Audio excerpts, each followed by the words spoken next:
Ladies and gentlemen, this is Eddie Marcus again, spokesman and advocate of basic human rights for all people.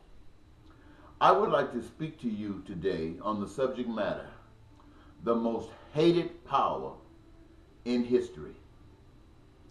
The most hated power in history is God.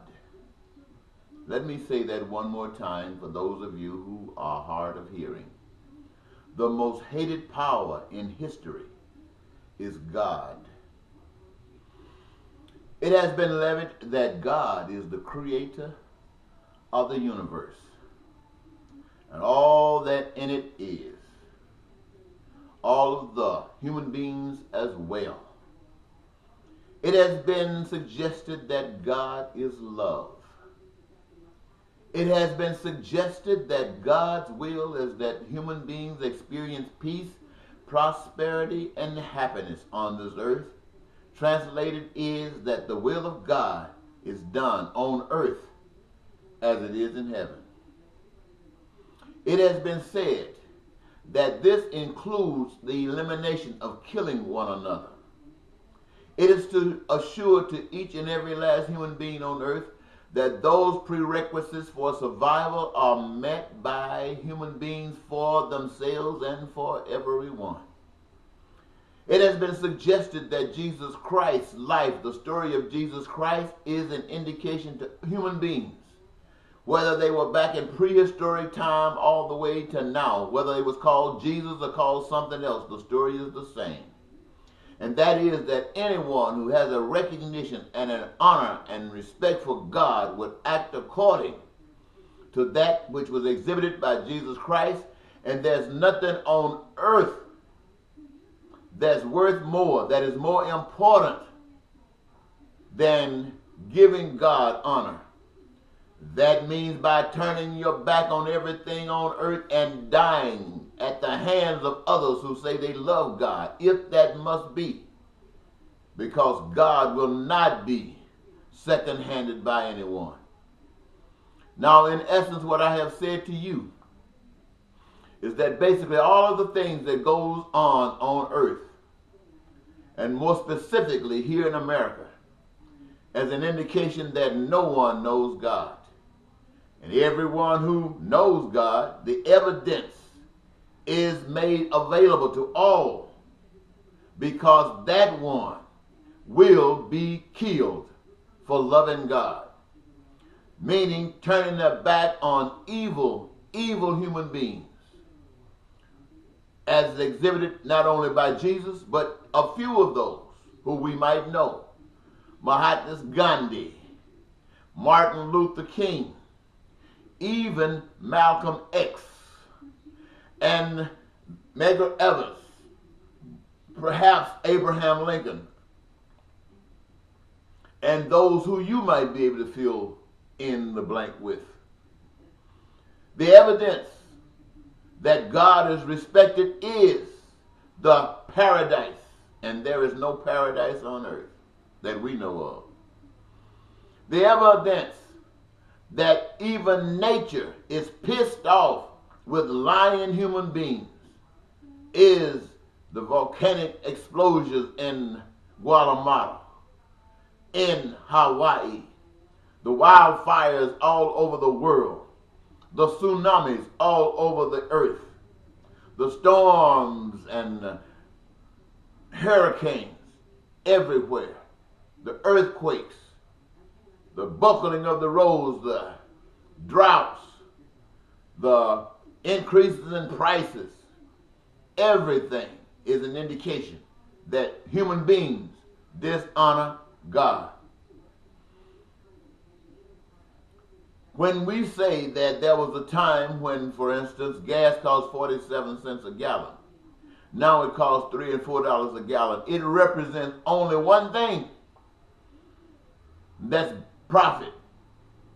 It takes the same thing to produce gas when it costs 47 cents that it does when it costs almost $4 or $5 in some places.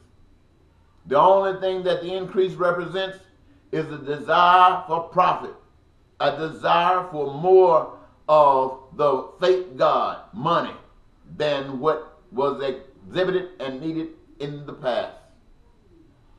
Another thing, humans desire to control and manipulate others at the hands of lying and cheating and stealing and killing and terrorism and war.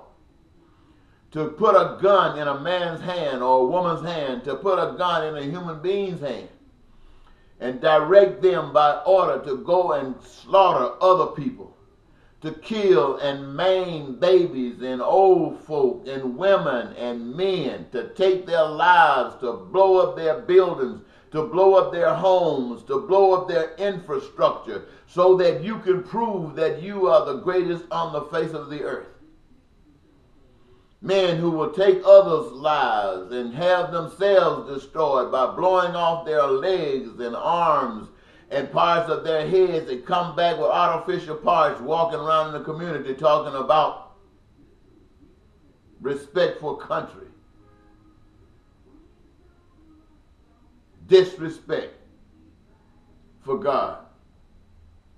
I take this moment to say to you that all of those who hold themselves out, they want to say sanctified, set aside, know God, filled up in churches every Sunday, every Saturday, and all the times during the week, and the only expression of God is giving money to a preacher so that he can live large like all of the other crooks in the world.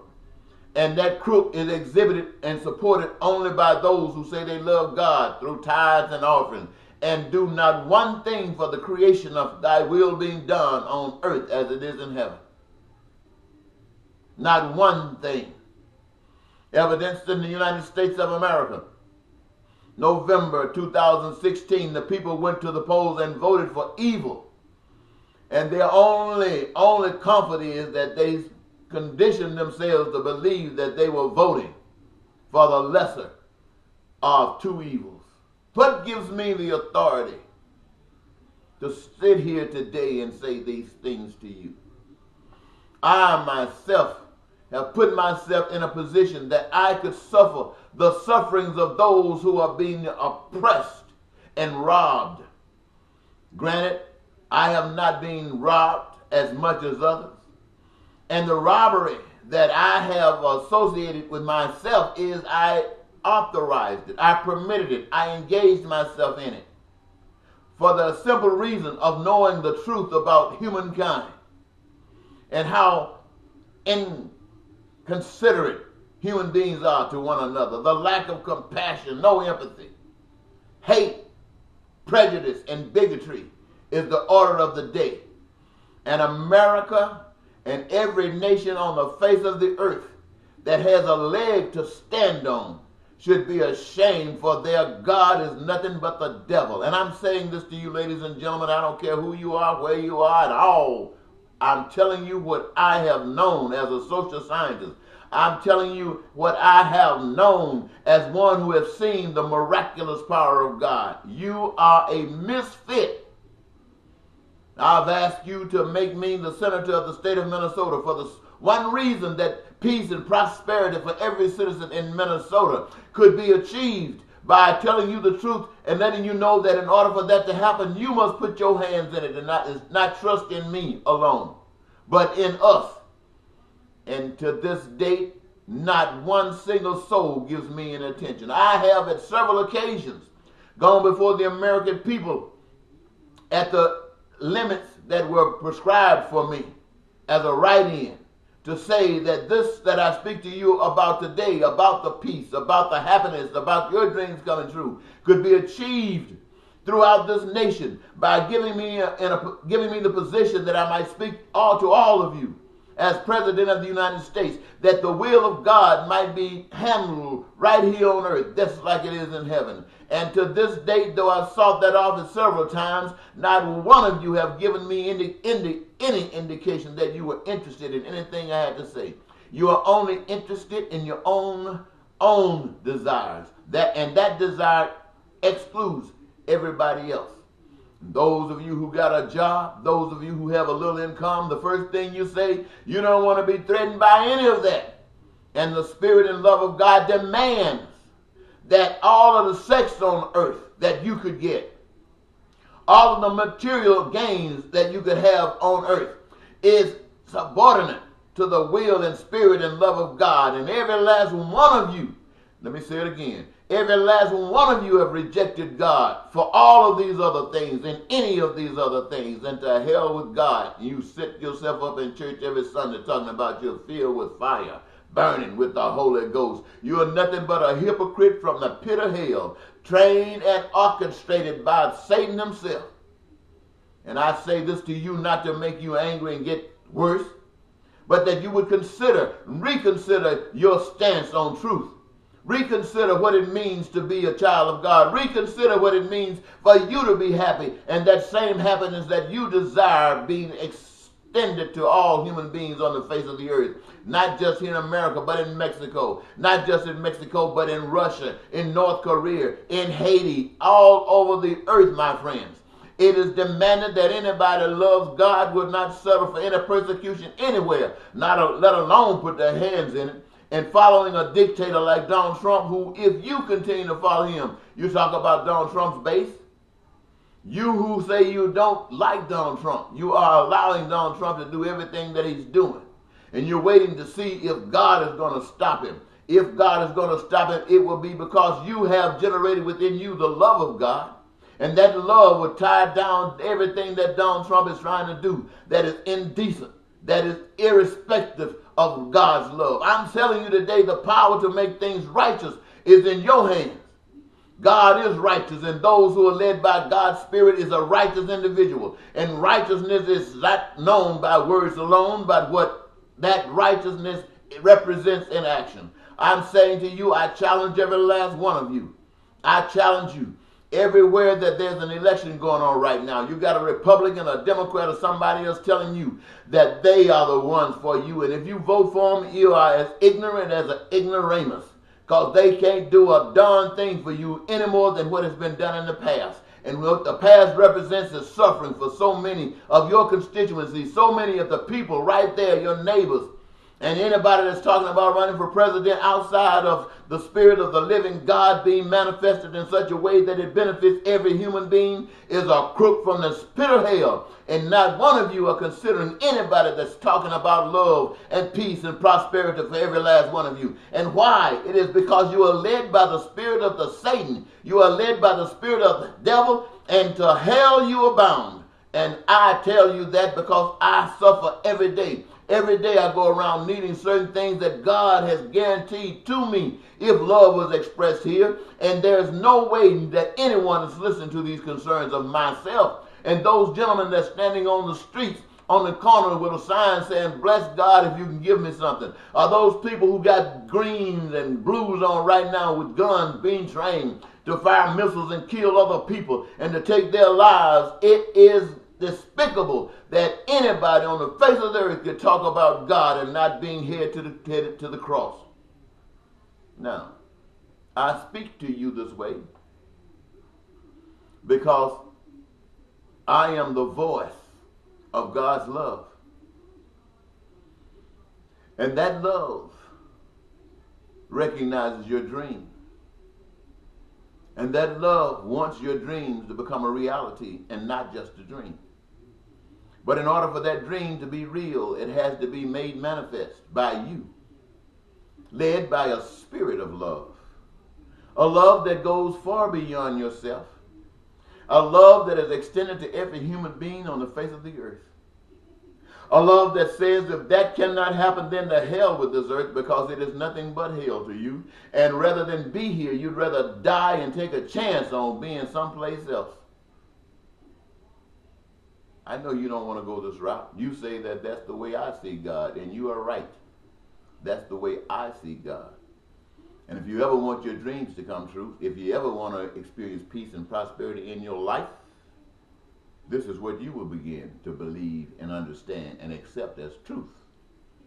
Otherwise, I don't care who you're listening to, Methodist, Baptist, any Protestants, or Catholic, or Jehovah's Witness, or anything in the name of God is nothing but a lie, a stupid, ignorant lie. Because God is none of that. God is love. I know I've probably pissed a lot of you off, and I hope everybody who heard this got pissed off. And I hope you got so pissed off you call up your friends, call up your family, call up your neighbors and say, look what pissed me off today. And I hope when you do that, I piss them off. And I hope after I pissed you off, you go somewhere and sit your tail down and think. And I said think. I'm not talking about reflecting on your program. I said think.